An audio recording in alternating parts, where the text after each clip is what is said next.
Hello, and welcome to Crusading History, discussing the latest research into the Crusades, crusading, and the Crusaded. In March 1146, the Pope, Eugenius III, promulgated the bull Quantum Praedesores, which launched the Second Crusade. This was in response to the fall of the Crusader capital of Edessa in 1144 to the Muslim ruler Zengi. Modern scholarship has tended to focus on the second French contingent of the Second Crusade, which was led by their king Louis VII. But there was another, earlier German contingent of the Second Crusade, which had been rather neglected in modern scholarship. This was led by their king, Conrad III, who was the most powerful man in Europe at the time. But why did Conrad go on crusade? What does it tell us about politics in medieval Europe? And how did his crusade play out? Joining me to discuss the crusade of Conrad III of Germany is Dr. Jason Roche, who is senior lecturer in medieval Mediterranean history at Manchester Metropolitan University and author of the book, The Crusade of Conrad III of Germany. Jason, thank you very much for joining us here today. So we're here to talk about the Crusade of Conrad III. This was launched primarily in response to the loss of Edessa to Zengi in 1144. But let's talk a little bit about the world of the Crusader states before the Second Crusade. What was the political and the military situation in the Crusader states like in the early 1140s? In the early 1140s, it was, well, the political structures largely remained intact during the first years of the decade. All the major powers would, given the right circumstances, look to expand their domains, but there was a precarious stability for the first few years of the decade, at least. The major Muslim power in the region was Imad ad-Din Zengi, and he was a Turkish ruler of Aleppo and Mosul. But he was mainly interested in expanding his domains eastward towards Baghdad. Still, the Christian county of Edessa and the Christian principality of Antioch were not powerful enough to threaten, say, Zengi and Aleppo while Zengi was away. There was another interested party in this region, of course, which were the Byzantines. Imperial armies had gone over to the region in 1138, 1142, 43, and 1145. Now they're there mainly to bring the Antiochenes to heel, to demonstrate their hegemony in the region. But from the perspective of Zengi, at least it was a reminder that there was another major Christian player in the north. Further south, the Christian kingdom of Jerusalem was allied with the Emirate of Damascus, and this was an alliance born from and to check Zengid expansionism. So there are vulnerabilities, yes, absolutely. And with hindsight, we know how precarious the political and military situation was. But for the first years of the decade, level 40s, it was relatively stable insofar as there were balances of power. Okay, so then there is this quite substantial Muslim state ruled by Zengi, as you suggest, in northern Syria at the time, and it is Zengi who conquered the Crusader state of Edessa, or at least its capital, in 1144. The fall of Edessa is usually treated as the trigger for the Second Crusade. Why was that fall so significant, and how was its loss perceived in the Latin West, in Latin Europe?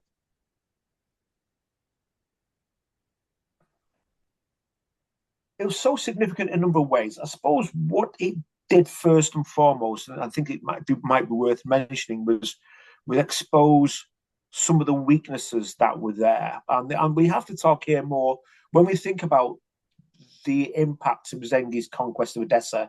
It's very easy to look at things with hindsight and see what was happening in subsequent decades, but we are talking about what happened before the Second Crusade here. So it might be worth just reminding ourselves of what those I mentioned some vulnerabilities a moment ago. I think it might be worth me mentioning what those vulnerabilities are, and then talking about the impact of the conquest, if that's okay. Yes. Because the vulnerabilities were different.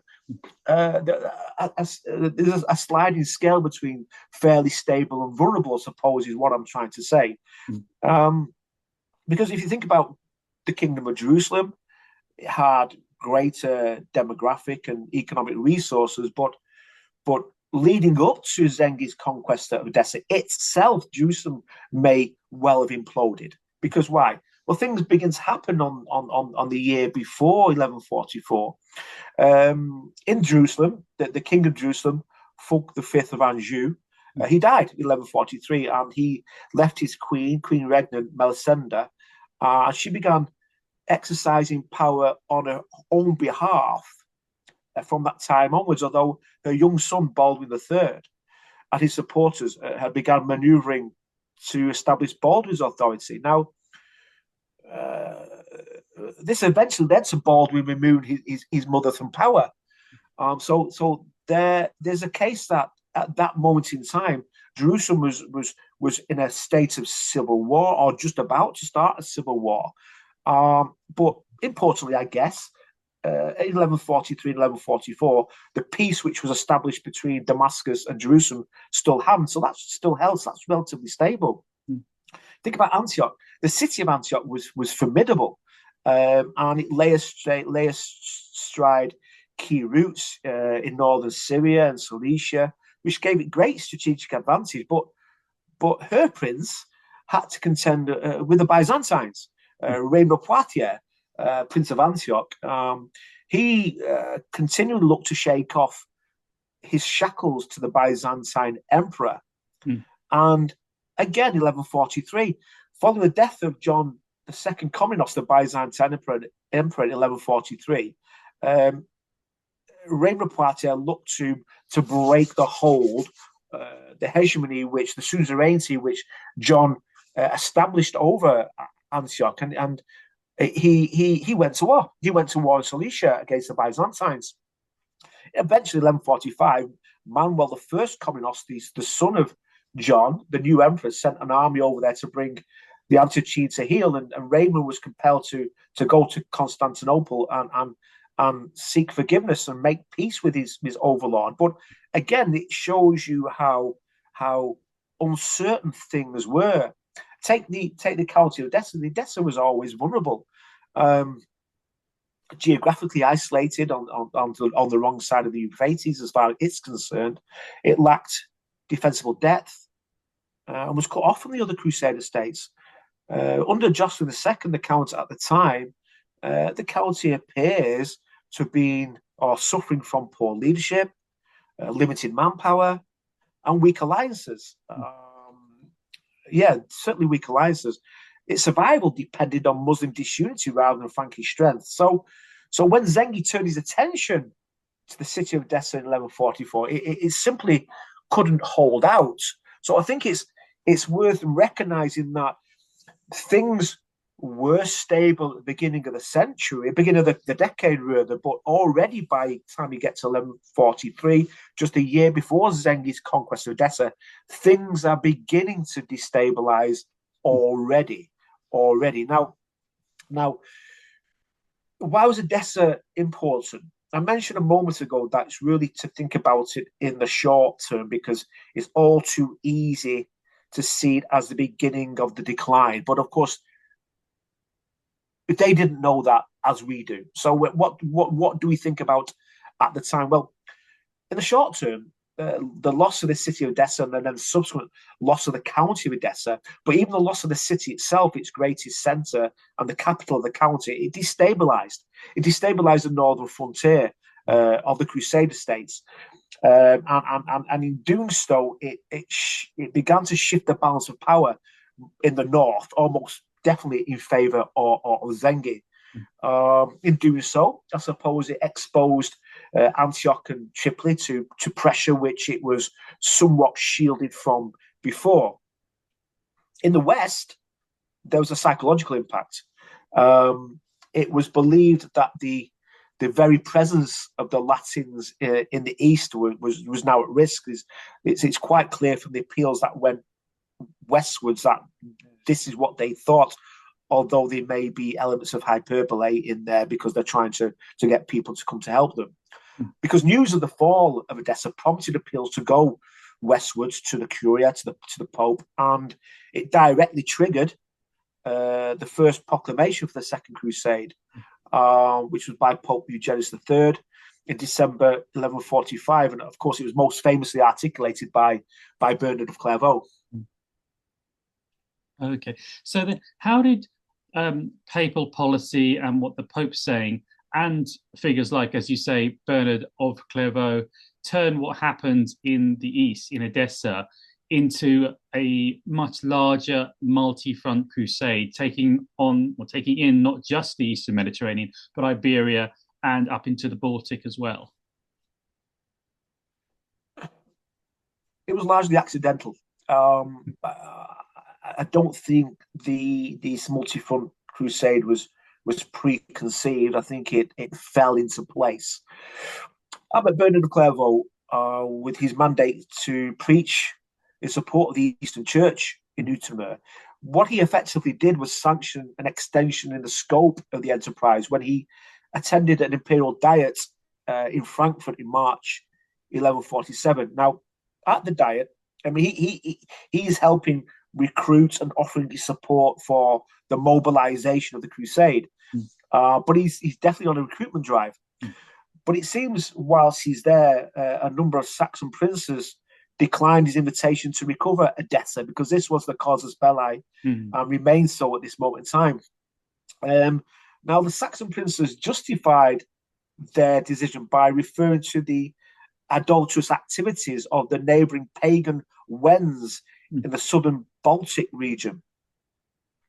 Now, either the Saxon princes or Bernard himself mooted the idea of turning the prince's attention, the Saxon prince's attention, rather than to Edessa, turning their attention towards the pagan Wends. And for potentially campaign against the pagan Wends, Bernard promised would-be crusaders the same spiritual privileges as those that were offered crusaders who volunteered to campaign in the East. Is that something new? So this is initiative taken by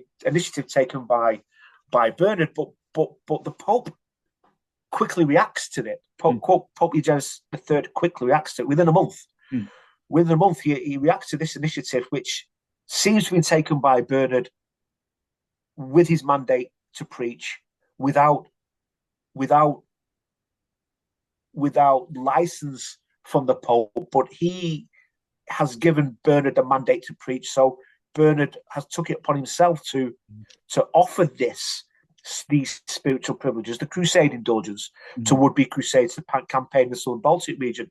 But Eugenius reacts very quickly to it, and he issues a crusade bull in the April 11th or 13th of April 1147. And what the crusade bull does is effectively sanction the campaign to the southern Baltic region, but it does other things as well. It mentions the original expedition plan to liberate the church in the Latin East, and also it refers to the ongoing Christian-Muslim conflict in the Iberian Peninsula. So at this point in April 1147, conceptually at least, the enterprise had expanded into a vast multi-front crusade at this point. Okay, so in that case, then the papacy is in a sense reacting to what Bernard of Clairvaux. Bernard is the abbot of the monastery of Cluny, isn't he? But the papacy is reacting to what he's already done and sort of accepting it post facto. Is that correct? Yes. So he's the abbot of Clairvaux, and this was the crusade itself can be seen very much as a Cistercian enterprise. Bernard himself was the mentor of the Pope, who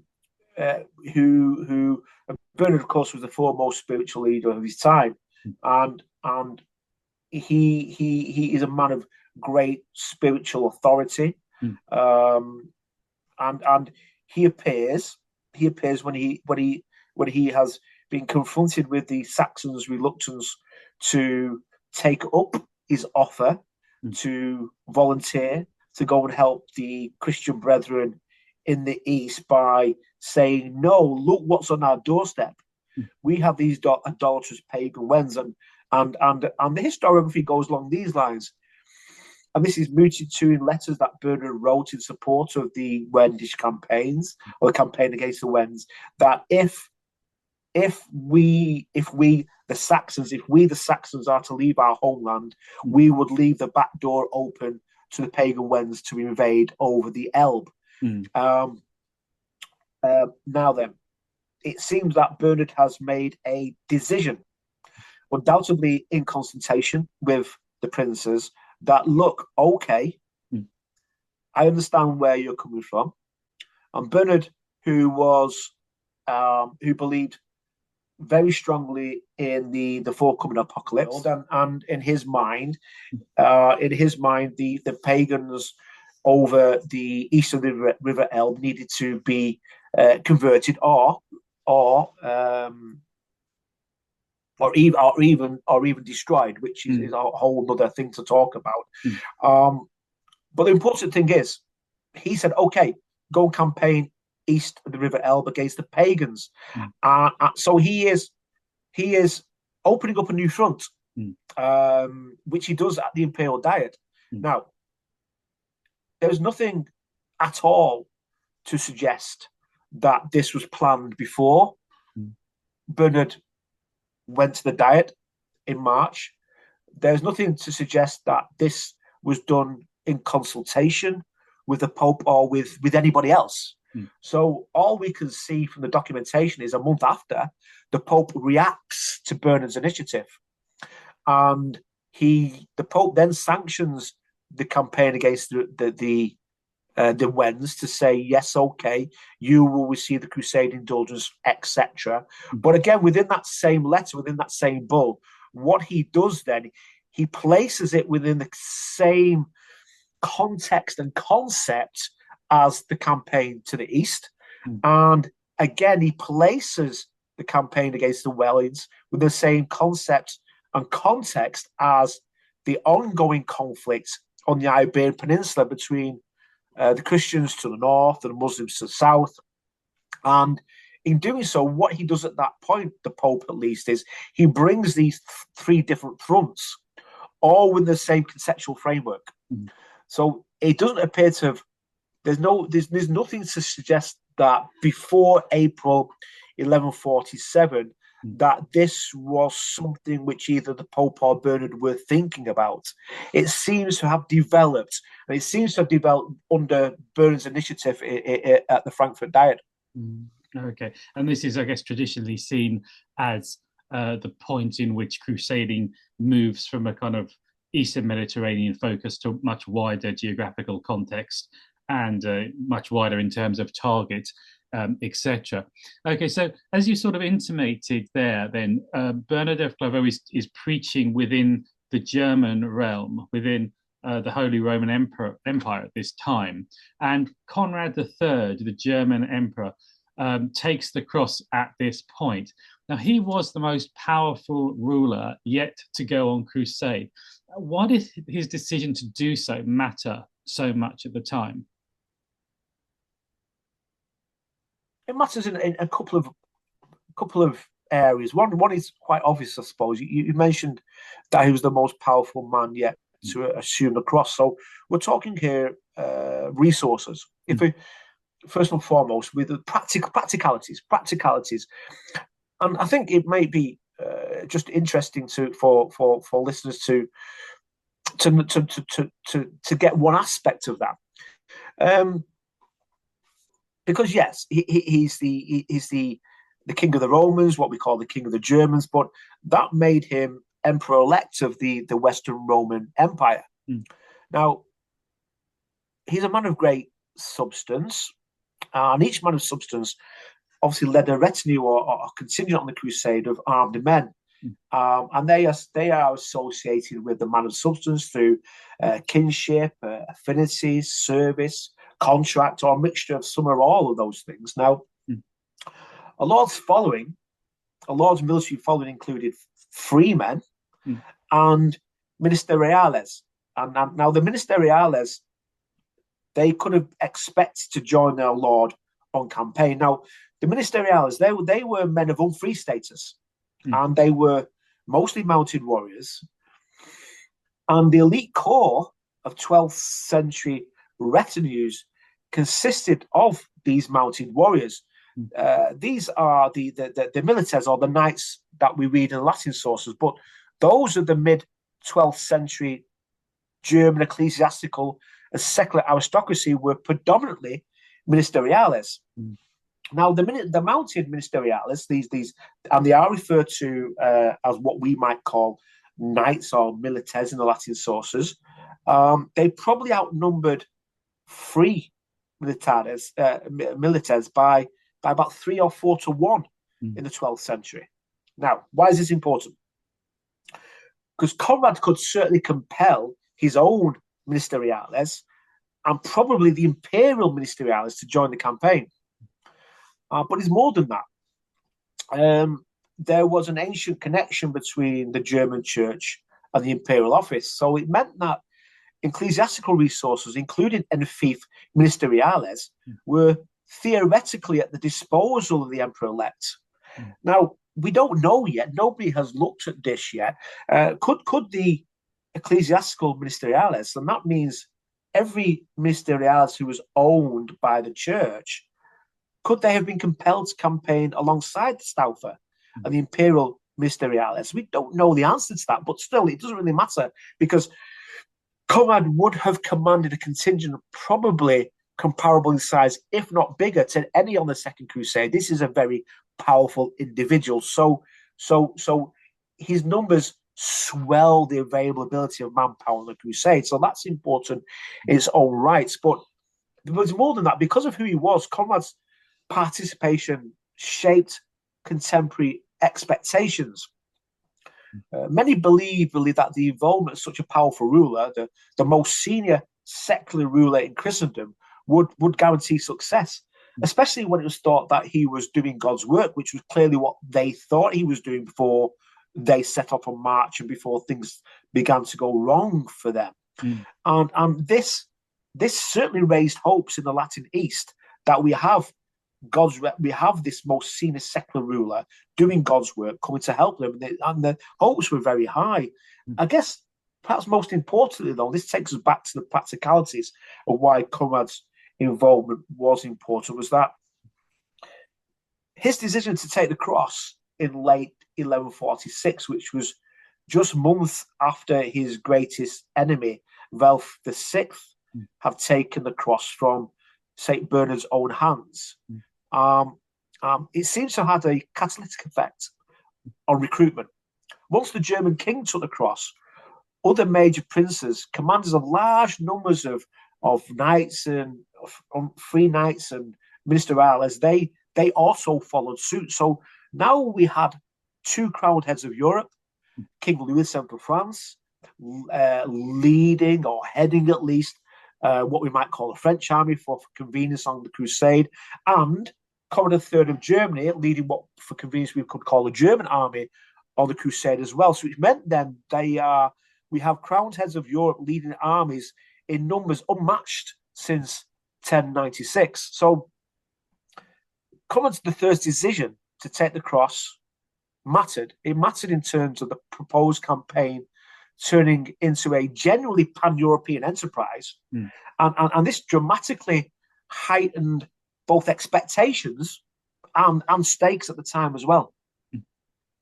Okay, yeah, and I think it's just to sort of underline for the listeners who aren't really aware of the Second Crusade, there's sort of 2 armies, as you suggested there, the German army of the Second Crusade and the French one, and we're concentrating on the German one today. So just as an aside to that, to what you've just said, Conrad himself, how old was he at this time and how experienced as a leader?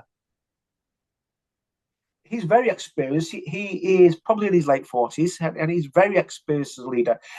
The German realm was often riven with strife. they are lords with the licit prerogative to conduct warfare, and they did so frequently in search of their seigneurial rights, in contemplating and carrying out feuds. So the lords, the princes, the seigneurs in the German realm had frequent opportunities to fight. Conrad has his enemies within the German realm. Most importantly, Welf VI, who we mentioned, the immensely powerful Welf dynasty, and his supporters, and his supporters are numerous. Even in the decade leading up to when Conrad was elected, or maybe a coup d'etat in 1138, he's conducting warfare with the Welfs on a fairly frequent basis. So whilst he had experience of conducting warfare, and he may even have had been on crusade in 1125. He may have been over there once before, 1125, 1126. So he has experience of conducting warfare. He has experience of going on campaign. He's the elder statesman as far as the Crusaders are concerned, vis-a-vis at least the French. Louis is only a young man in his mid-20s. But he has his connections, and he has his status, and these are things which make him somebody who Bernard of Clairvaux would be willing to want to recruit to the campaign itself. I think that's probably one reason why Bernard did approach Conrad as well. Okay, so moving on from that, then, to what extent do you think that Conrad's participation in the crusade was planned or pressured or politically calculated on either his part or the part of Bernard? Well, this is an area of debate. I mean, the older historiography, based on Bernard's life, on Bernard's vita, wrote in promotion of his canonization, that contends that, and this is the older historiography as well, it contends that following a typically electrifying Bernardine sermon at Speyer Cathedral in late December 1146, Bernard essentially badgered an unwilling Conrad into taking the cross at Speyer Cathedral. And in that manner, Conrad's recruitment was therefore spontaneous. It happened there and then at that moment in time.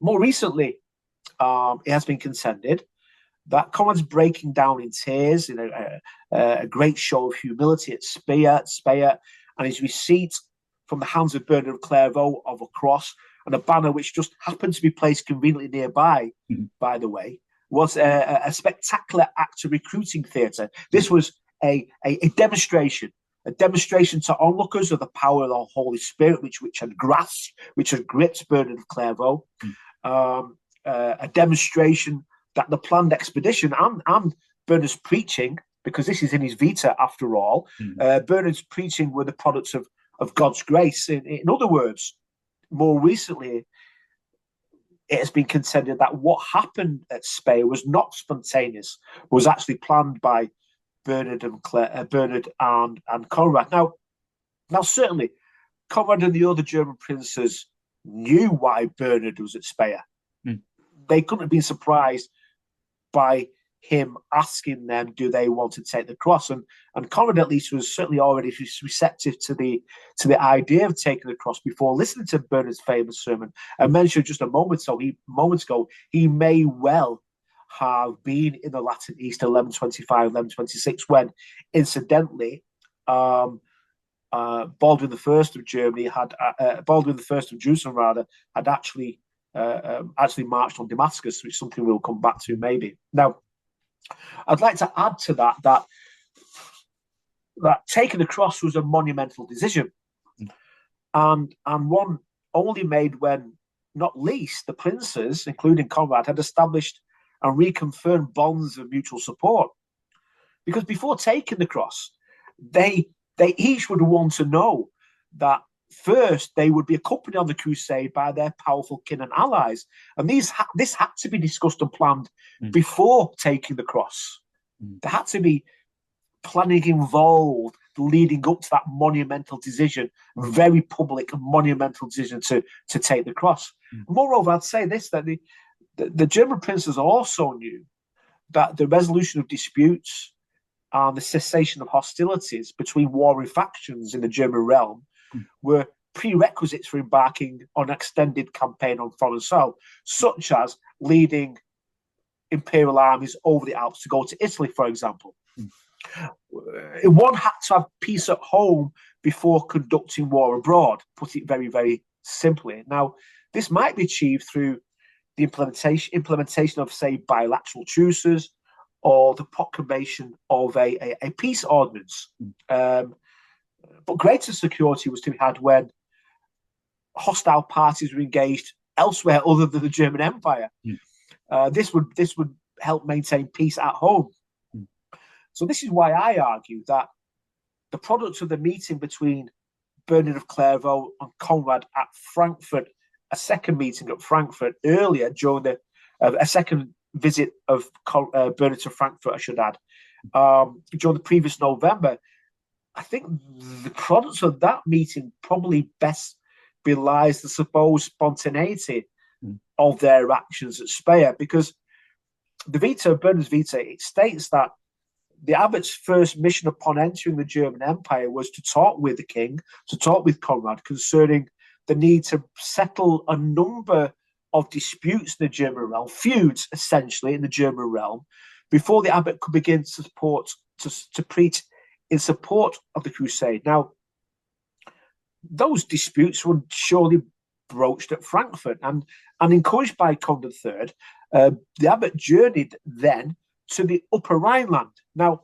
this is no coincidence, because this is where he met with the Stauffers, with Conrad's main enemies, and he brokered peace between the warring parties. So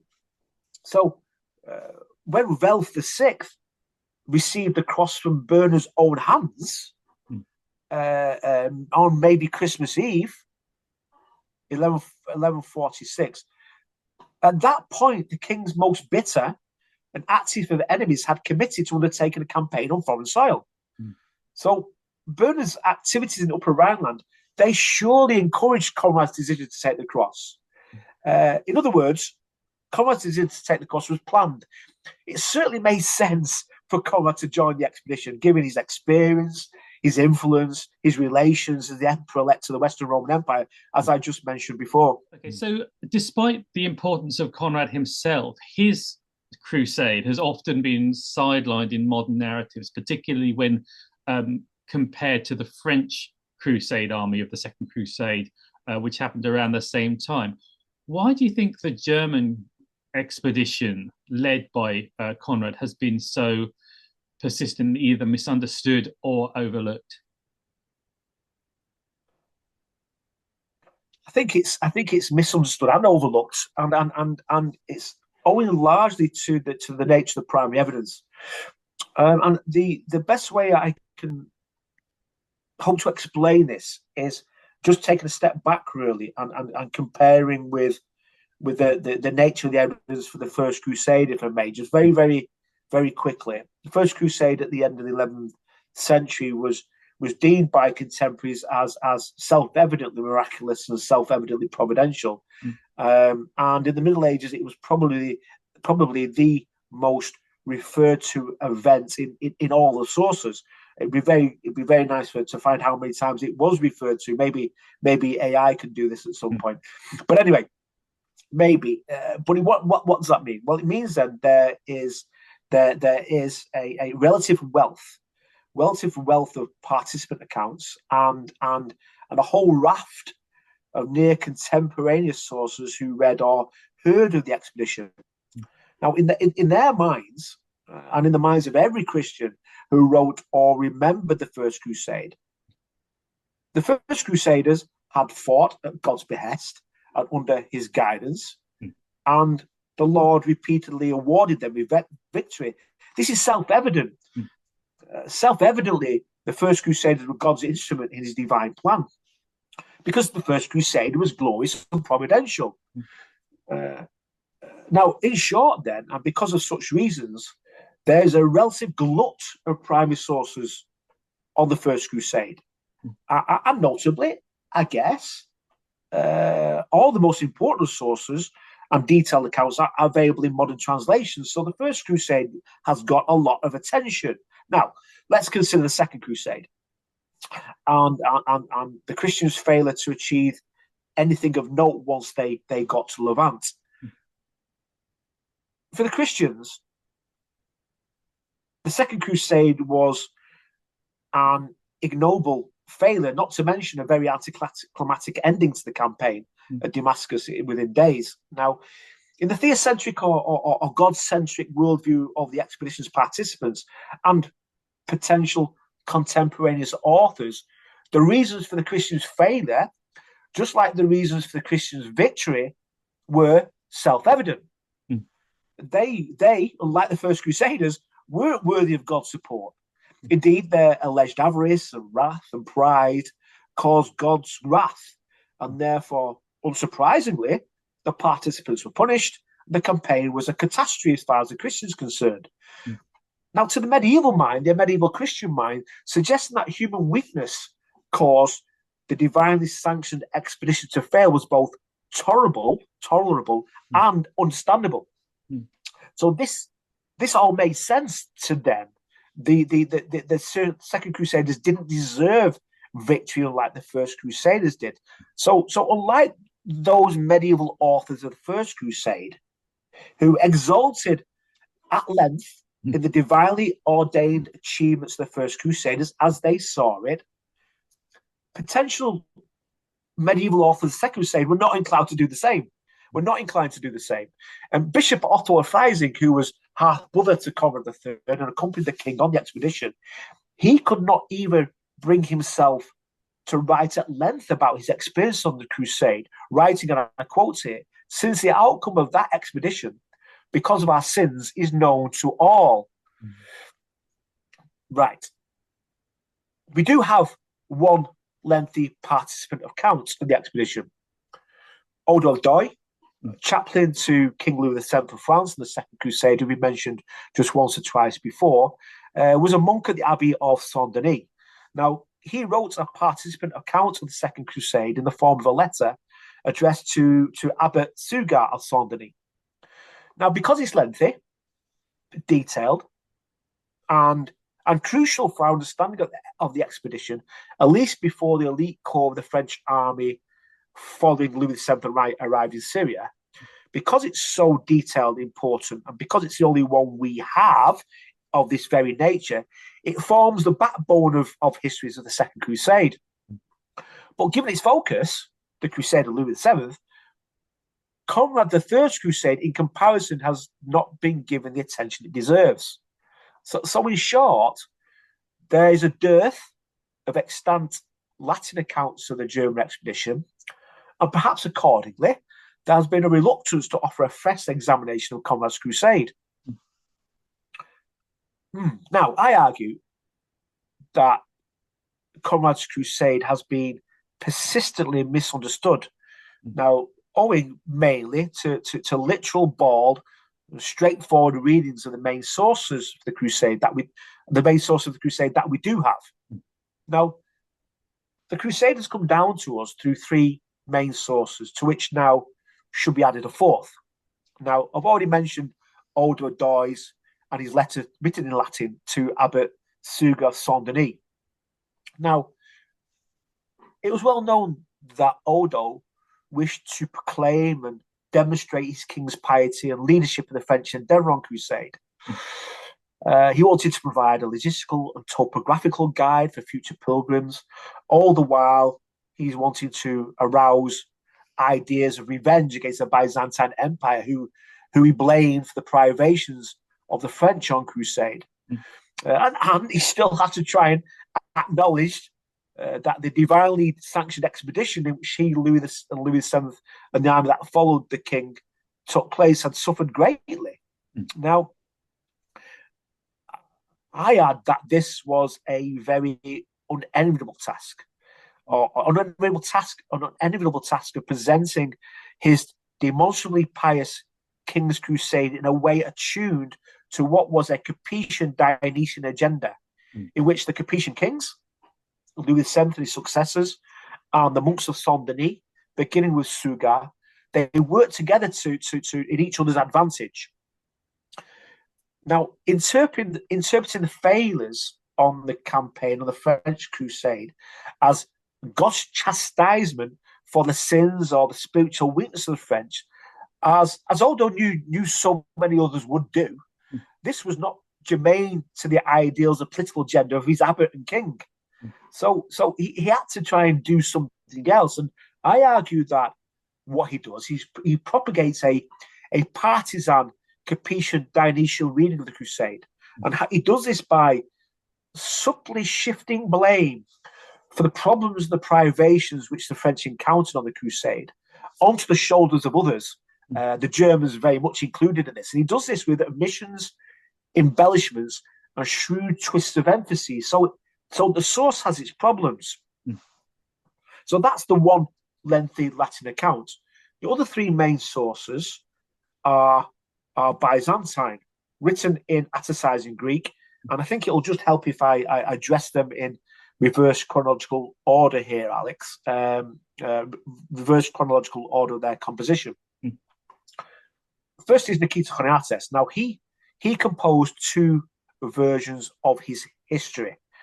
He's writing in Constantinople and then in exile for reasons I'll come to at the moment, because the first text composed whilst he's in Constantinople, he's an imperial secretary at this point, went up to 1202 before he fled Constantinople following its fall to the Fourth Crusade in April 1204. And this is when he was largely exiled in Nicaea, modern Iznik.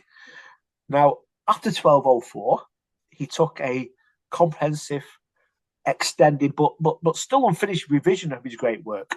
Now, the main reason he revised his Historia was to explain the events of 1204 and to lament the factional strife that characterized the remembrance of the Byzantine Empire in the years following, years up to rather, his death in about 1217. He wanted to try and explain these things to the educated Constantinopolitan elite, his peers, in other words. Now, I demonstrated many years ago that Choniates' account of the Second Crusade is replete with errors and omissions and so on and so forth. It really can't be trusted. But the book argues there are other things to consider as well. Now, Choniates may usually have advanced an anthropological approach to explicating historical causation, to understanding historical causation. But there's no doubt providential design still looms large in his history.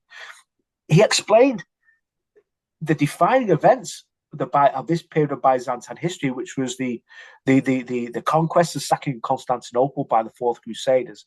He explained that event as an act of divine retribution, the vices and sins committed by his compatriots. Now, I suggest that in the book that the fall of Constantinople may colour Choniates' interpretation of the Second Crusade some 6 decades earlier, because there are occasional glimpses, sometimes quite vivid ones actually, of Choniates viewing the Crusade through a theological lens, through a theocentric lens, a God-centric lens, and in other words, he sees God at work at the events of the Second Crusade, and there is evidence to suggest he selected and edited his material accordingly to fit that interpretation of the past. So again, with this Byzantine source, there are problems to consider. The second other Byzantine source which has shaped the history of the Second Crusade is that of John Kinnamos, and there's an epitome of his history. Now, he was another imperial secretary. attached to the court and the emperor's person. And this time, the emperor is Manuel I Komnenos, the Byzantine emperor, residing in Constantinople. Now, his history of the reign of the emperor and the emperor's father, John II Komnenos, was composed as an official history.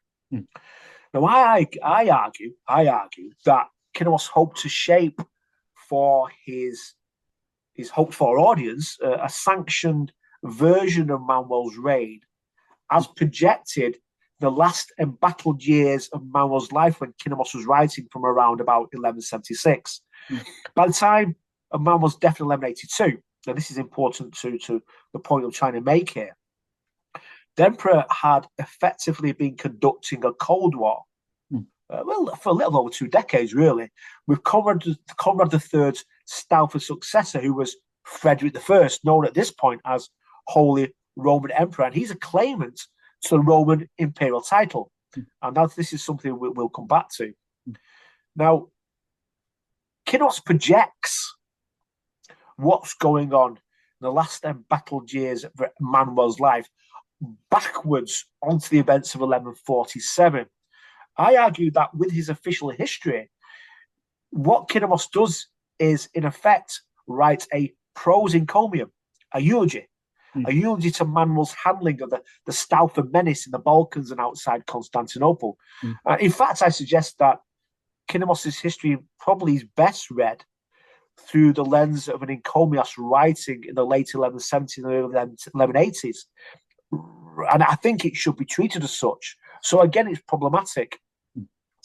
Now, I introduce a third source for the history of the Second Crusade with 2 poems by so-called Manganus Prodromus. Now, he was a verse encomiast, and he composed 2 panegyrical poems in eulogy of Manuel's handling of the Second Crusades within weeks of the German and French armies crossing the Bosphorus in autumn 1147.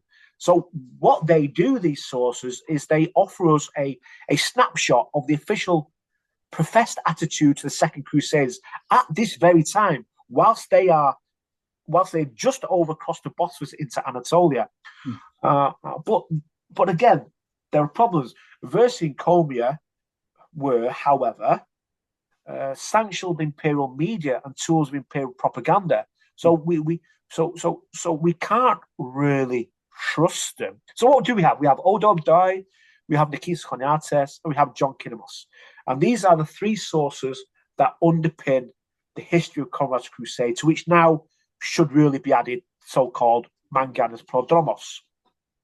Now, my work recognizes how the writers of those texts constructed their versions of the campaign and the reasons why they chose to portray its progress in the manner they did.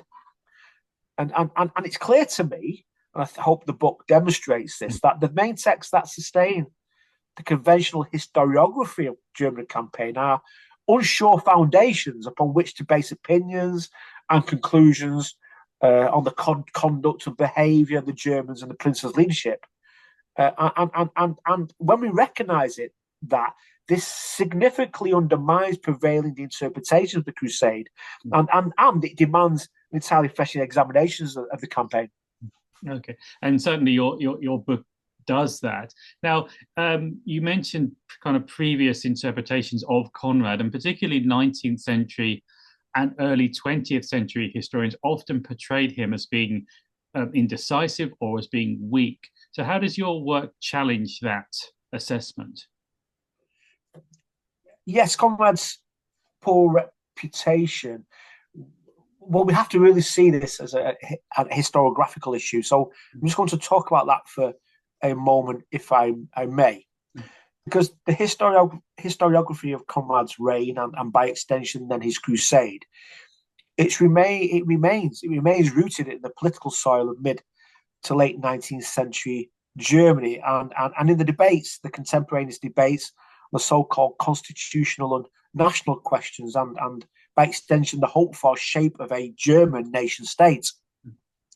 Because 19th century historians, they looked upon the map of the the German Confederation of small states, and they sought a new orientation, for their futures based on what was an anachronistic view of the medieval past. What do I mean? Well, they understood that the German Empire in the Central Middle Ages was supposedly ruled by a strong emperor at its centre, and for them, it provided a stark contrast to the political makeup of the German Confederation with its lack of a strong central authority.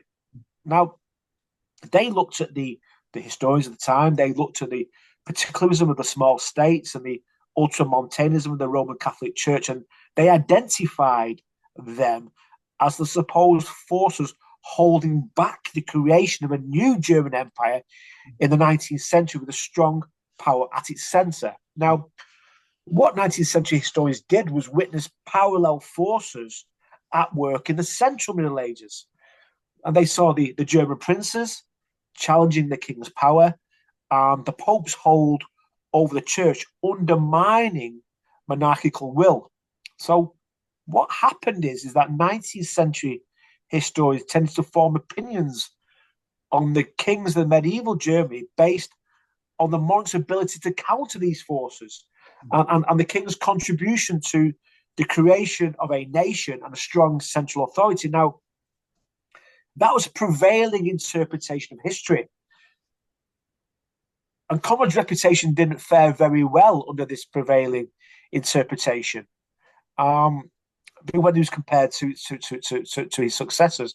Now, historians also viewed Conrad's reign through the lens of Otto's of Freising's work, and I mentioned Otto before, the half-brother of the king, and they agreed with the bishop that the king's reign was one of instability and general decline, and this was a period which was, in Otto's work, was changed when Conrad III's successor, Frederick I, better known to history as Barbarossa, for whom Otto wrote his well-known work, by the way. With the onset of Frederick's realm, according to Otto, the German reign, according to Otto, the German realm finally returned to peace and prosperity. So now we know that Otto Freising's pessimistic view of his recent history was in which the imminent apocalypse was forestalled during the reign of Frederick Barbarossa. It's now recognised as a topos.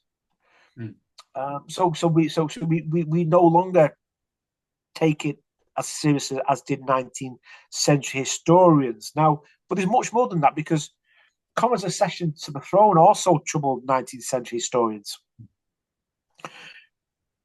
I mentioned this before, in 1138 at Koblenz. It was an electoral convention, and Conrad was elected king before his Saxon rivals could arrive at the convention to influence the decision. Now, he was crowned at Aachen within just a week. Amongst the king's prominent supporters was Albero, Archbishop of Trier, and his adherents, and the German papal legate, who was Theodwin, Cardinal Bishop of Santa Rufina. The reason I mentioned them, I'll come back to in a moment.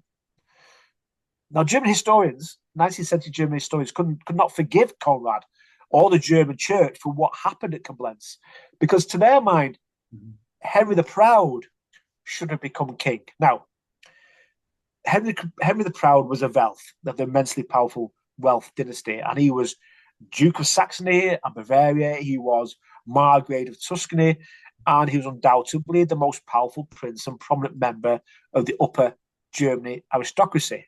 He's equipped with a massive material base, and it was thought that the Welfs, under his leadership, could have influenced the church, broken the back of princely power, and thus recovered the splendour of the monarchy. Instead, what historians saw happening at Koblenz was a renewal of the so-called Stauffer-Welf dispute, where the Stauffer are in dispute with the Delft dynasty. And due to these hostilities, what they saw was Conrad being unable to receive an imperial coronation. To cross the Alps, visit the Pope and receive an imperial coronation. And he was the first German king to fail to do this since the time of Henry I. And more than that, because in its place, rather than become known emperor and impose his will and create a strong empire, what he did in its place was, well, Abbot Bernard of Clairvaux is thought to have browbeat the king at Christmas court into participating in what was the utter failure of the Syrian campaign on the Second Crusade. So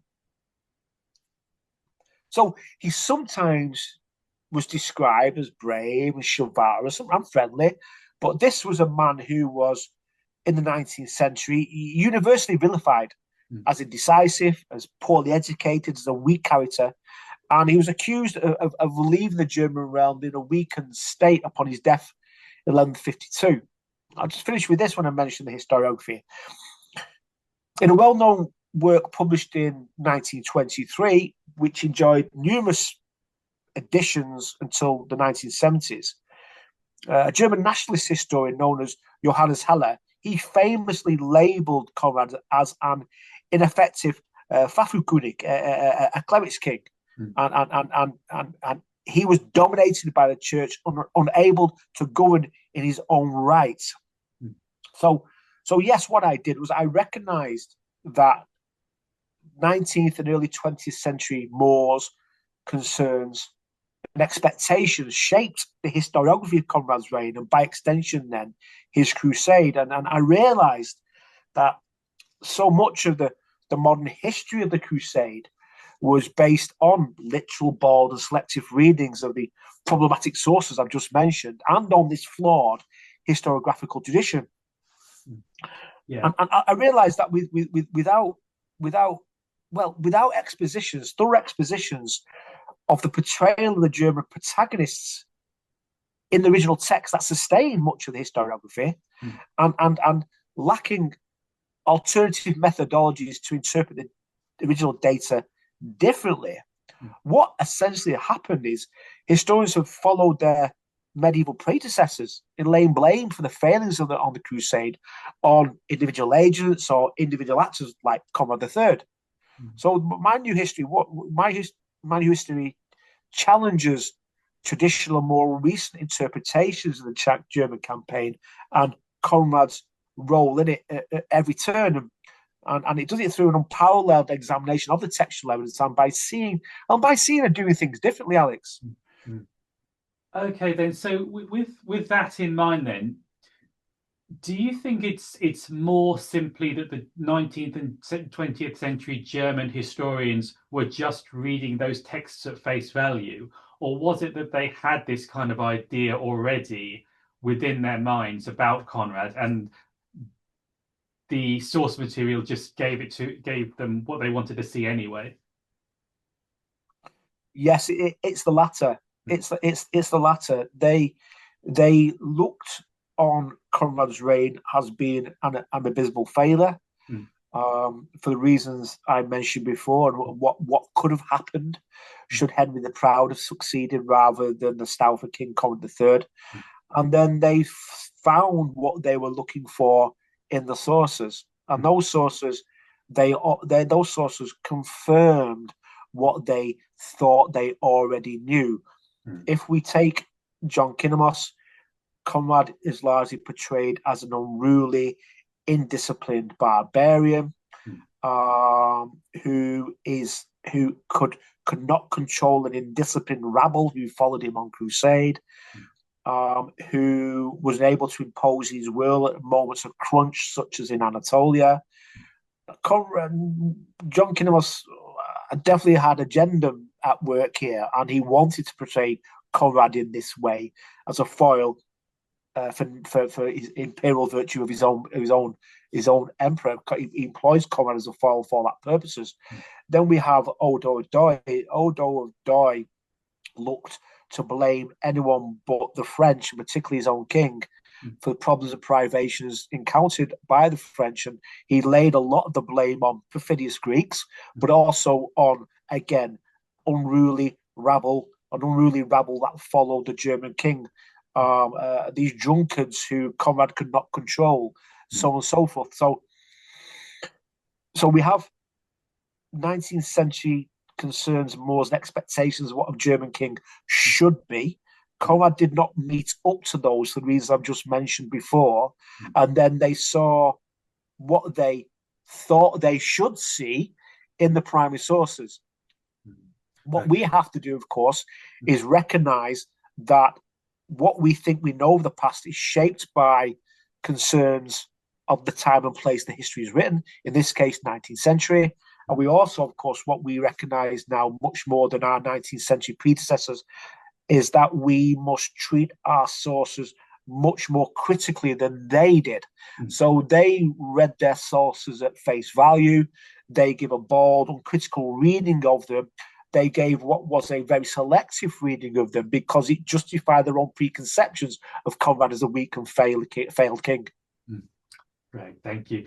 So in your book then, talking about Conrad himself, you emphasize how he tended to, or he seems to have ruled through consensus and through ideas of aristocratic honor. So how did these concepts shape decision-making during within the German army during the Crusade? Well, yes. These are, I think these are two ways of seeing Conrad's leadership and the prince's conduct differently. As I say, that's what I do in the book. I often see things and do things a bit differently. And this was seeing Conrad's conduct and that of the German princes differently. Okay, so traditional methods of royal command and princely assent or rule through consensus.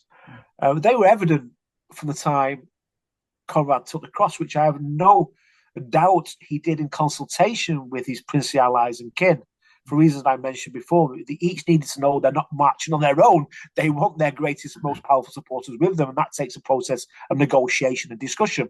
Now, on the Crusade itself, Conrad did not and could not make unilateral executive decisions. He was not that powerful. This was not the nature of medieval rule.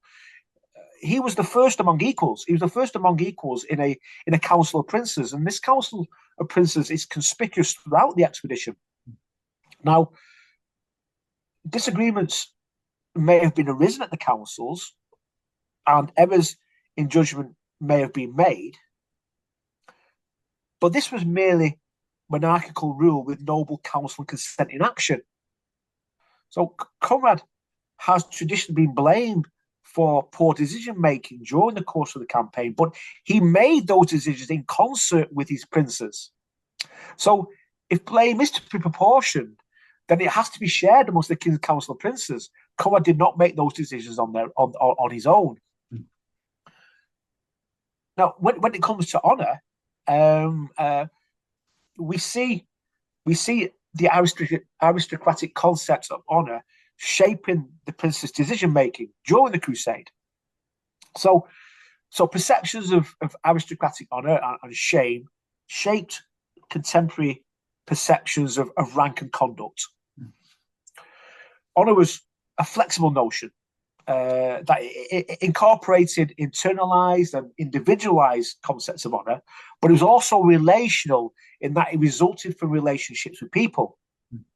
So all types of claims and rights and interests were at stake when honor was promulgated in the public sphere. So one's preservation, defense of honor might then influence or help stabilize the aristocratic hierarchy and one's own status in it. So it's important. Honor was not static. Honor and status was not static, but these were notions which had to be fought for, had to be defended, had to be recovered in the public realm, and accordingly, shame was to be avoided at all costs. Now, I think it might be worth here giving a grisly example to help bring home the importance of these concepts. Now, I'm going to offer some quotations concerning the advance of the army on the northwest edge of the Anatolian Plateau in Asia Minor, and the army begins to march from from Nicaea, modern Iznik. They marched past Dorilea, modern Eskişehir. And at this point, the Würzburg annalist recorded this. The army made its way to Iconium. The Crusaders, my words obviously, entered a very extensive wilderness where they found nothing which seemed suitable to be used as food. Nor was it enough that for so many days up until that point, they have found nothing which they wanted to eat. Still more, they lacked the source of water, which up to this point had been their only life support. Now, the analyst continued. When the provisions they had prepared for themselves beforehand began to fail, their spirit, as it has been written, gradually melted away in their misfortunes. Yet they kept going, helped more by hope than by physical strength. First one group, then another was succumbing to starvation, and people as well as pack animals began to die without intermission. Now, the Animals of Magdeburg picks this story up. Nearly the whole multitude perished by famine and by thirst, as well as having been surrounded by pagans whom they call Turks. They were easily killed by arrows without coming to a fight because they had already been overwhelmed by toil, hunger, and thirst. Now, the debilitating effects of dehydration and starvation created easy targets for the Turks. The Peterhausen Chronicle states that the Germans were proceeding through the wasteland and did not come upon food. Many perished through hunger. Others were others with difficulties from hunger and died either after they'd been killed by the pagans or they had been reduced to the condition of peasants. Now, at some point, the princes abandoned the crowd on foot, who were unable to maintain pace with the princes. The princes left the crowd on foot without defenders. Now, Gerhard Reichersberg helps us visualize which a very grim scenario as the princes began to advance through the desert. He notes that almost everyone started to be seriously exhausted by dysentery. And physical labor was, of course, absolutely out of the question when people were so weakened. In consequence, the crowd of people, overwhelmed by weakness, the hardships of the route, and the attendant lack of provisions, started to be devoured by death, with the result that every day large numbers fell to the ground, emaciated through hunger, disease, and physical hardship. Now, with the crowd in such a pitiful state, it seems that the soldiers in the vanguard and rear guard, able to move much quicker than those dying around them, they left them behind in a bid to get food and water. And what this did was seal the fate of the weak, sick, and otherwise incapacitated. Now, why am I saying all this? Because the maintenance of the prince's honour and the avoidance of shame that came with the retreat seems to have induced them to continue along this chosen route in Anatolia, which they knew was largely pathless and devoid of inhabitants and cultivation at terrible human cost. Now remember, aristocratic notions of honour and status were fought for and defended in the public realm. Now sources suggest that these notions alone caused the princes to profess their abhorrence at the idea of retreat once the campaign had collapsed in Anatolia. Honour did shape sometimes what they did. Okay, so the German crusade left German territory in 1147 and it marched through Hungary in Eastern Europe and into the Byzantine Emperor.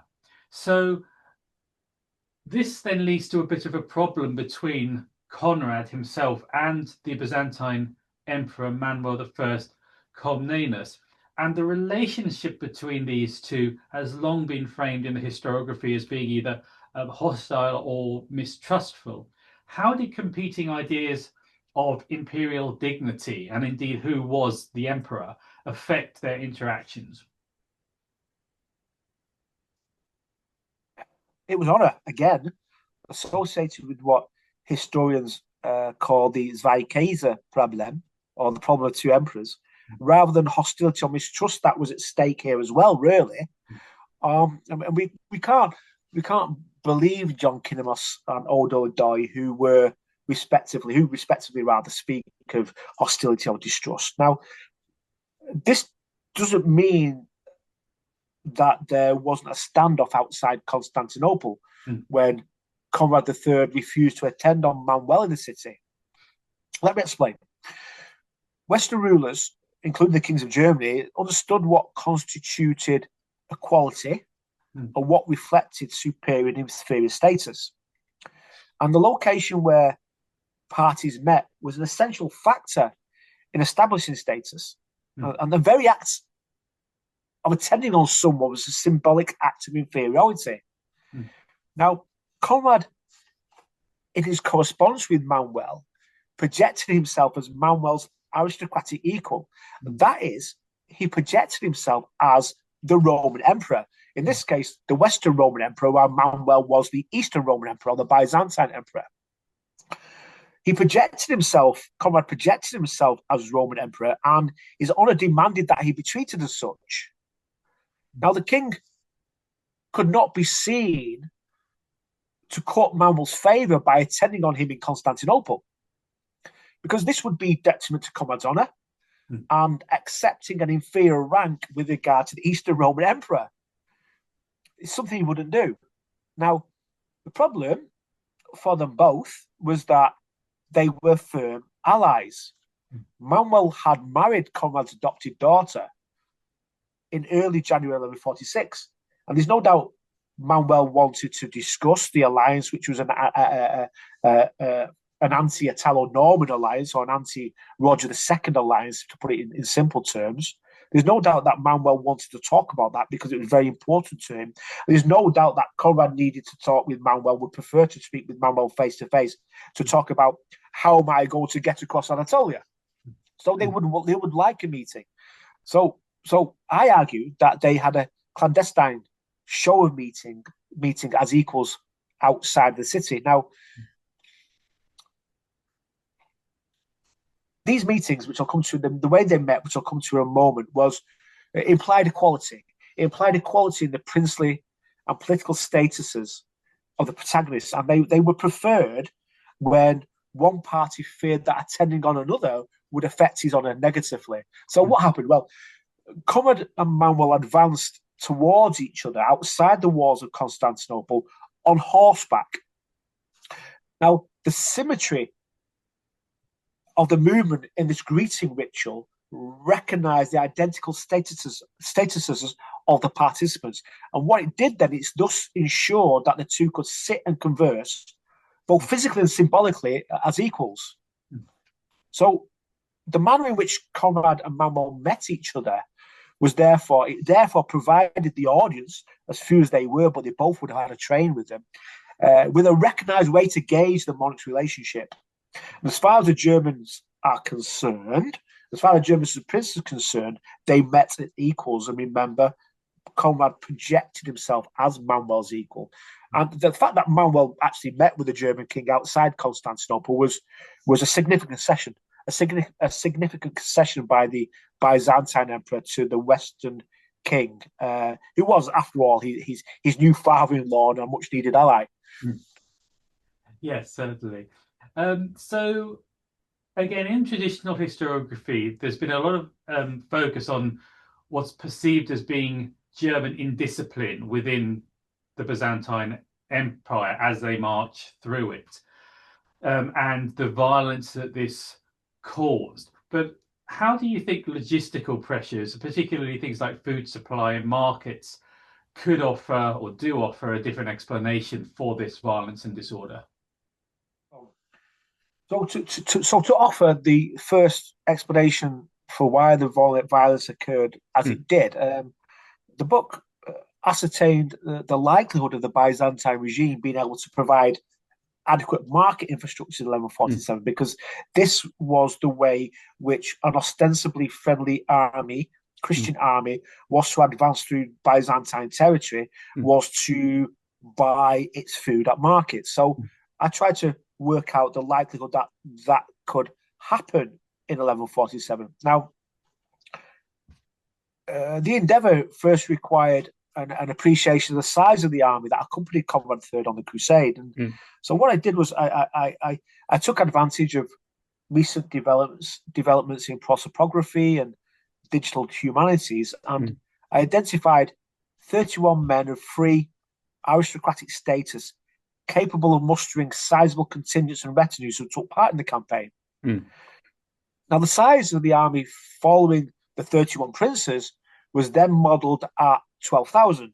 And this ended up being a radical departure from the most recent and most comprehensive, most conservative, actually, estimate of 30 to 35,000 soldiers and untold 1,000 non-combatants.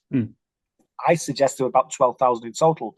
Now, employing this new estimate of the size of the German army in a quantitative logistical model, alongside a consideration of logistical limitations inherent in medieval agrarian societies, it indicated that typical landlocked Byzantine towns could not ordinarily provide markets sufficient to provision large transient forces, such as armies. Now, the evidence of inadequate or non-existent markets, and discernible in the Balkans in the form of complaints of high food prices and poor rates of exchange, the violence securing victuals, and explicit statements that markets were not provided or were insufficient. What that does, that indicates that the central and local Byzantine regimes had not properly prepared for the arrival of the German and French armies outside the gates of the provincial towns. So the provincial towns could not ordinarily provide food for enough people, enough food for people in a large transient body of people.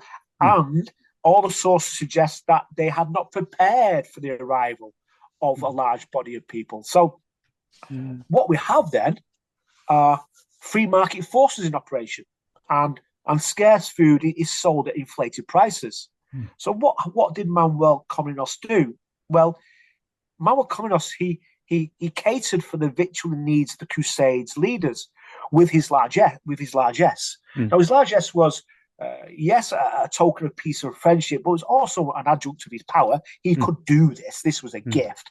But importantly, everybody else, unable to benefit from the emperor's gifts, they were expected to cater for themselves and their dependents.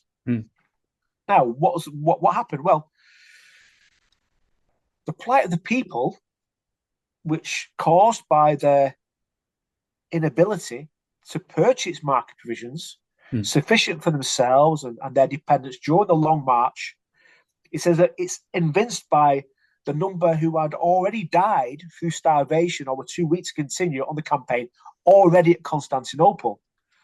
This went for both the French and German armies. If we just think about the German forces, and what my book demonstrates is that so many of them were to succumb to the effects of severe malnutrition within 10 days of advancing from Nicaea in Northwest Asia Minor, October 15th, 1147. So people have to try and buy their food at markets providing, yet I demonstrate that ordinarily they wouldn't have been able to do this. I demonstrate the sources indicate that they didn't do this or couldn't do this. So I argue then that their plight, the fact that the result of their inability to buy market provisions is the fact that they are dying of severe malnutrition, starvation, in other words. And that plight best explains the violence. It best explains the violence that attended the Crusaders' advance through the Byzantine territory, because perhaps destitute or fearing impunity and confronted with inadequate markets and high food prices, what do we have? Well, we had fit and well-equipped individuals and groups clashing with the Byzantine troops in the Balkans and at Constantinople, and they are in their employ to stop them from pillaging. So I suggest this explains the violence which is so prominent in the sources. When we look at the sources and see where violence is occurring, it's always around markets and securing food. Okay. So once the German army had gone through the Byzantine Empire, they then arrived, as you mentioned a bit earlier, in Anatolia. And this is usually described, this advance towards the main city of Iconium, usually described as being a military defeat. How do things like geography, climate, Turkish tactics and attrition change our understanding of what went wrong? Yes, the conventional notion is that an incredibly ill-disciplined German army met a Turkish army at Doyle in modern Eskişehir in a set-piece encounter, in a battle, and it was defeated. Again, this stems from the flawed 19th century historiography and literal, bald, and selective readings of the problematic sources. So I realized that the tangible realities of provincial Anatolia underlie the failure of the advance on Iconium. So a new geographical, topographical, and geopolitical framework was required to underpin this major point of contention, alongside an overview of the geopolitical turmoil in Western Anatolia in the late 11th and 12th centuries. I dedicated a chapter to try and looking at this in the book, and unrecognised by modern Crusade historians, I'm also known to most of the soldiers and non-combatants in 1147 who were completely ignorant. The Germany advanced into a country that was still tentatively divided politically in the west between the lowland Byzantines, highland Seljuk Turks, and largely autonomous Turkmen tribes. The verdant and well-populated lowlands marked a stark geographical contrast with the largely barren and uninhabited central plateau over which the army intended to cross.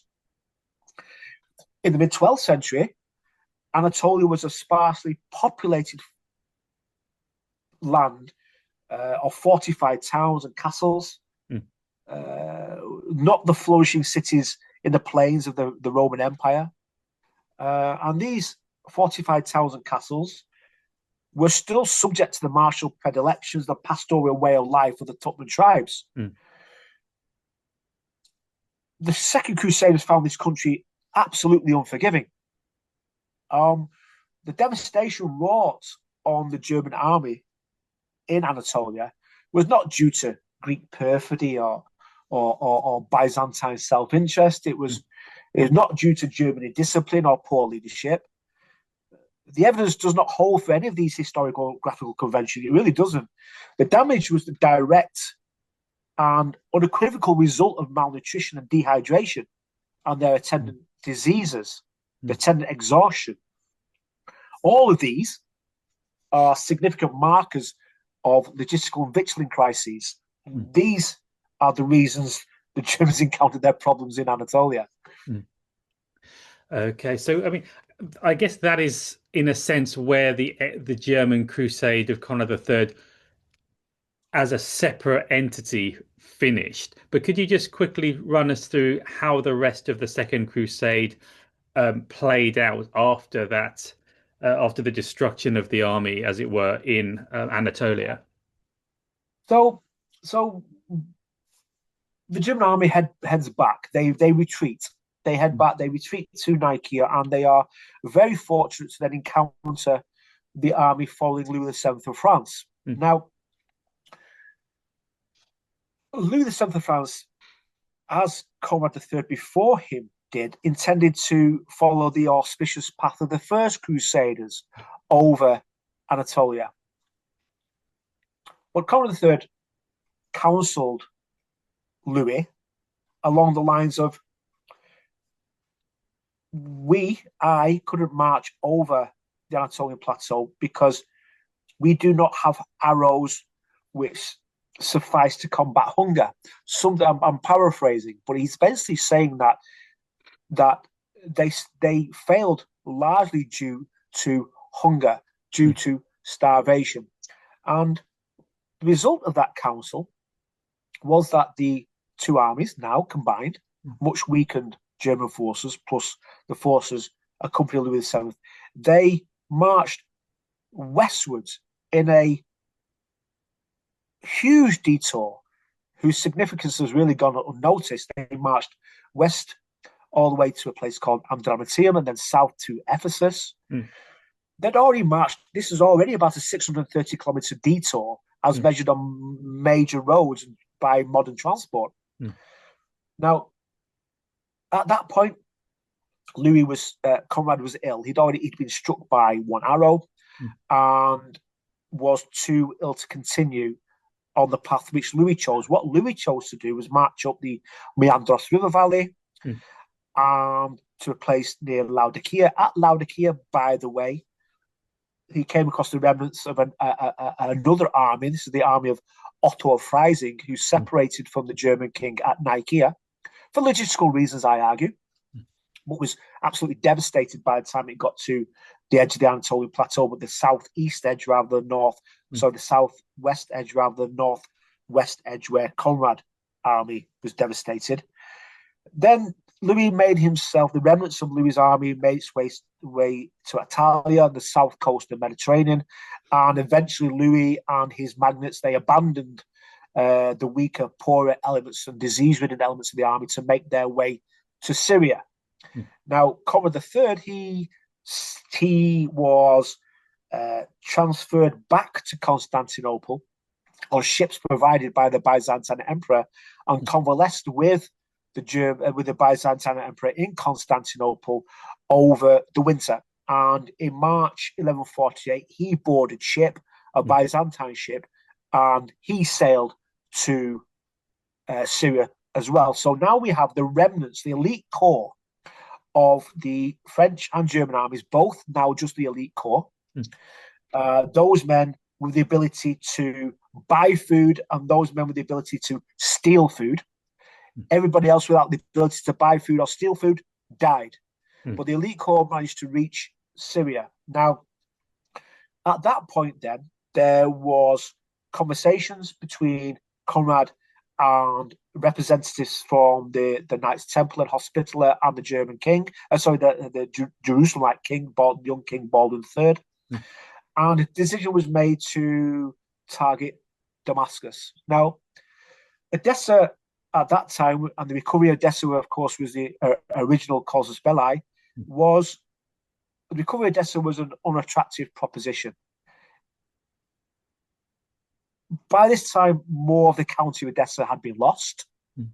More of its strongholds, more of its towns had been lost to supporters of Zangi, or rather the heirs of Zangi, to Nur-ad-Din and particularly to Nur-ad-Din. More than that, when Jocelyn II attempted to briefly recover the city in 1146, he was kicked back out of there again, and the walls of Edessa were razed to the ground, so it could not be defended. Marching all the way up to Edessa was a very long walk of about 150 kilometers in the Syrian sun. Some people may still wish to recover Edessa, but I suggest it wasn't a very attractive proposition to the Crusaders once they arrived in Syria. So a decision was made to attack Damascus. Now, this Damascus had been a long-held target of the Jerusalemites. Baldwin III's granddad made repeated attempts to reduce Damascus with a view to capturing the city, and made a failed attempt to capture the city.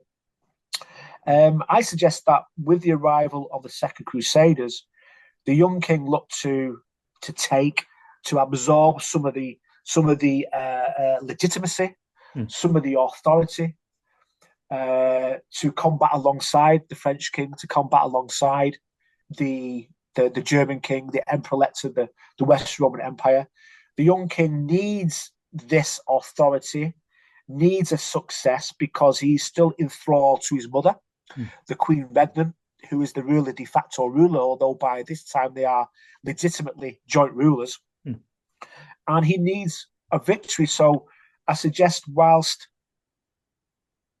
the capture of Damascus was extremely risky, I think it was a risk which the young king was willing to take.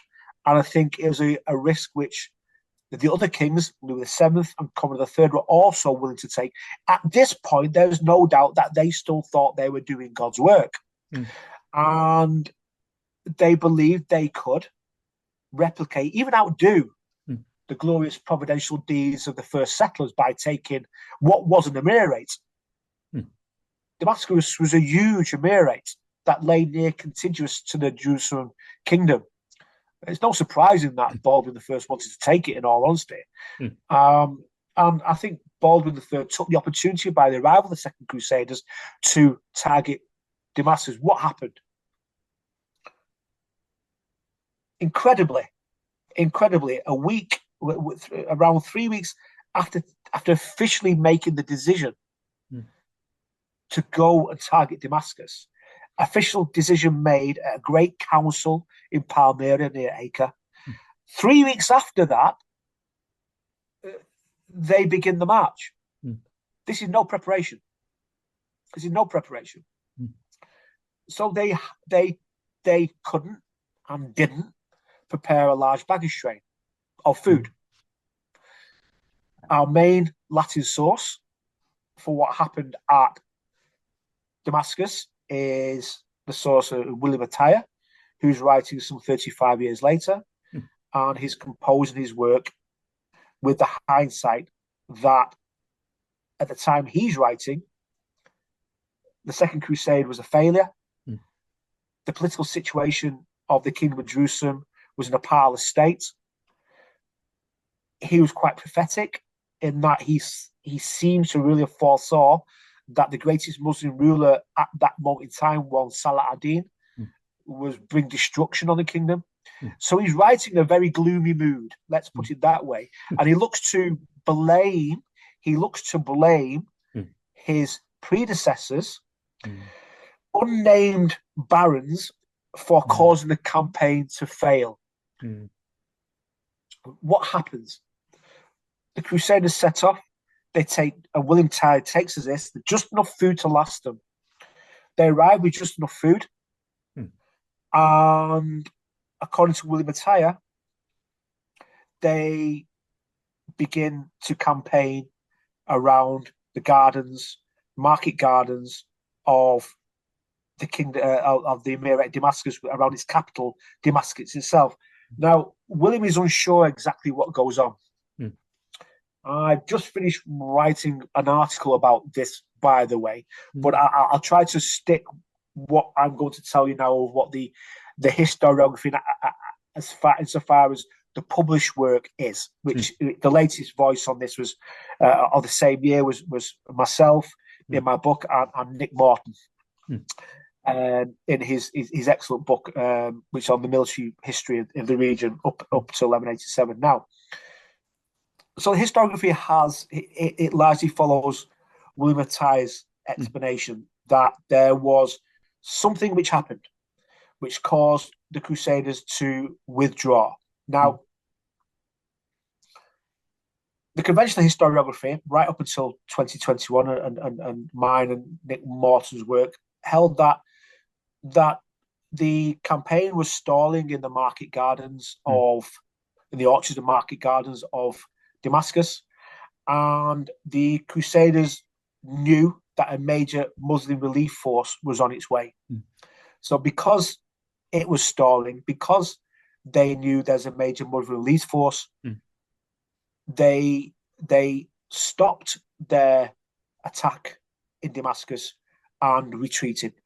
William says this happens once the army had moved camp from a very secure, well-watered area by the river Barada amongst the orchards where food was plentiful.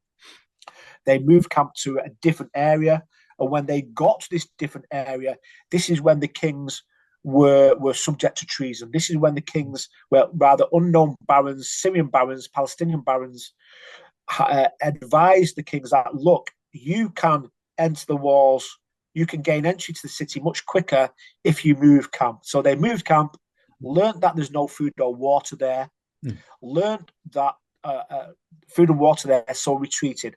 Historians since then have added that the Christians learned that a relief army was on its way, so they retreated before the relief army arrives. Okay. What I say, what I suggest is that what I point out in the book is there's no evidence whatsoever that the Christians knew there's a relief army en route. So I'm suggesting that perhaps it is overstated. But what William does demonstrate, and he's our key source for this, is that there was no food and water.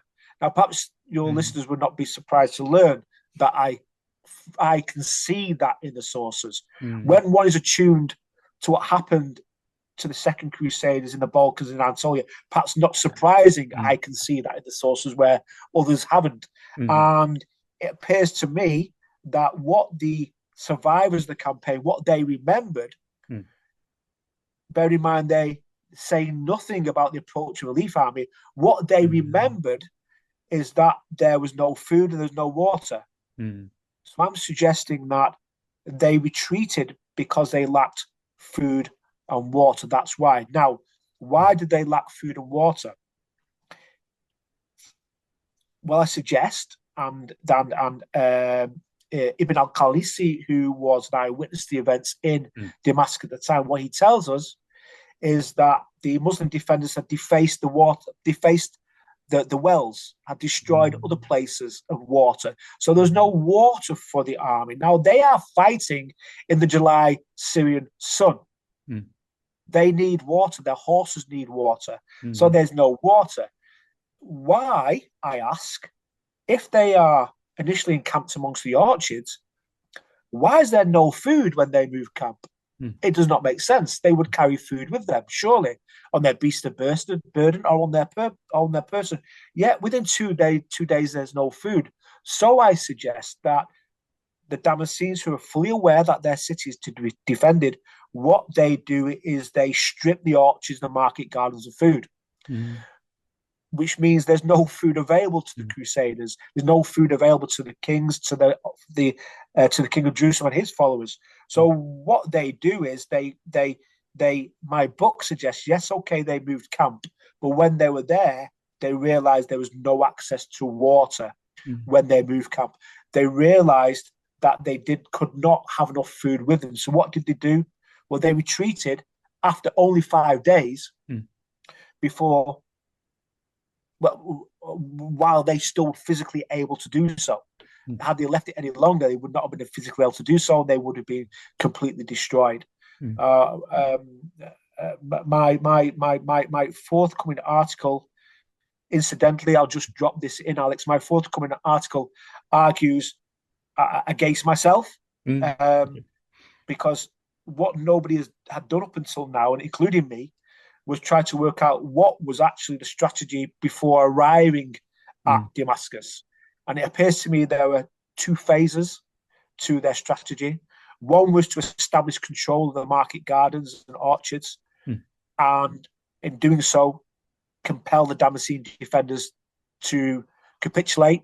And if the Damascene defenders didn't capitulate, the Christian army would then move to a location conducive to attacking the walls at a place where the walls would easily collapse. But whilst they're still in the market gardens and orchards, they learn that they weren't in control of the market gardens and orchards. They find out they're not. The water has been cut off. The market gardens and orchards have been stripped of food.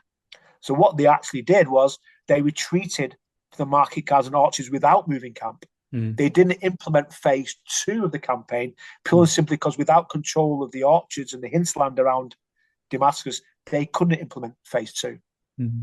Okay. But that's so hot off the press, Alex, it's not even on the press.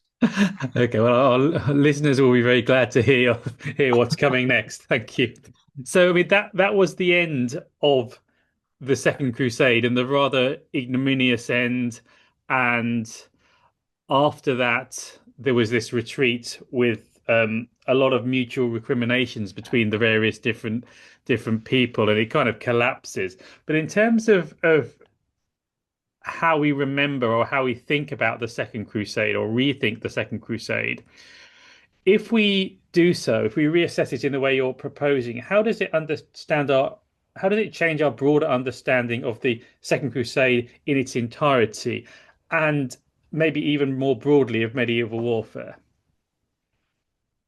So, with regards to our broad understanding of the Second Crusade, my book is a military political history, and it deals with diplomacy as well. So, but when we think of the military side of things, and we again, the question is regards medieval warfare. I think what the book does is it's a hypothesis presented itself, and the hypothesis is the evidence for the hypothesis rather is sometimes bright and clear, and sometimes it's clouded with illusion, but it's usually present in varying degrees. And I mentioned a moment ago, it's probably evident what that is to your listener by now, and that's logistical and victualling difficulty predominate the course of Conrad's crusade. Now, I have no doubt that, thinking about more broadly the Second Crusade, I have no doubt that the victualling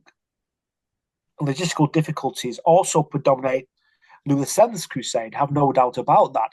I don't look at Louis VII's crusade much, but I certainly have to look at it when I think about the advance through the Balkans, and this is largely because of the main our source of evidence, which is Odo Doy's letter to Abbot of Saint-Denis. Now, so I have no doubt logistical difficulties, victualling difficulties predominate Louis' crusade, and I have no doubt that when the two kings combined together and joined the Jerusalemite army outside Damascus, that logistical and victualling difficulties also predominate the crusade there as well.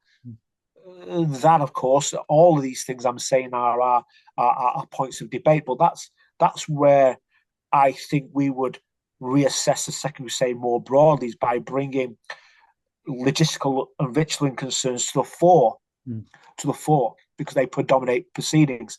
Now, with regards to medieval warfare more generally, it continues what I'm saying there, because medieval warfare was never conducted in some sort of abstract sphere of, say, faith or politics or chivalric ideals. It wasn't. And armies were not free moving entities. They were tethered to the carrying capacity of their environments and of the resources they could mobilize.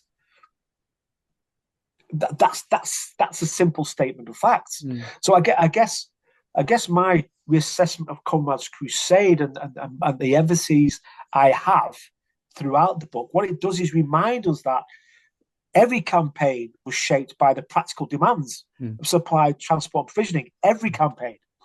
So I guess what that means is that what it demonstrates is that if we neglect those practical demands, it's to the detriment of our understanding, our reading of pre-modern warfare. We can't neglect them. We have to give them due consideration.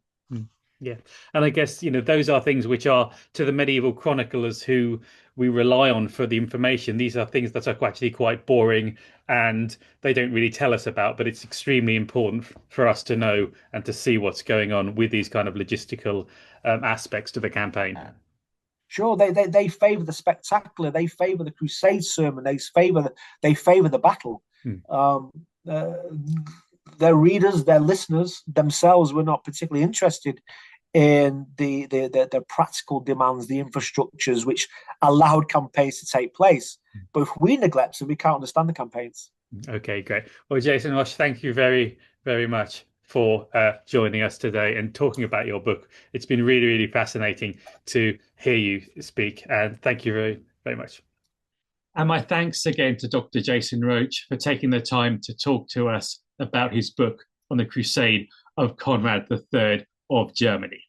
If you've been interested in what he's saying and would like to know more, there is a link to his book in the description box below. And if you enjoy this video, you enjoy this channel, please do like, comment, and subscribe. I'll be back in a couple of weeks with a new video. Please do join me then if you can.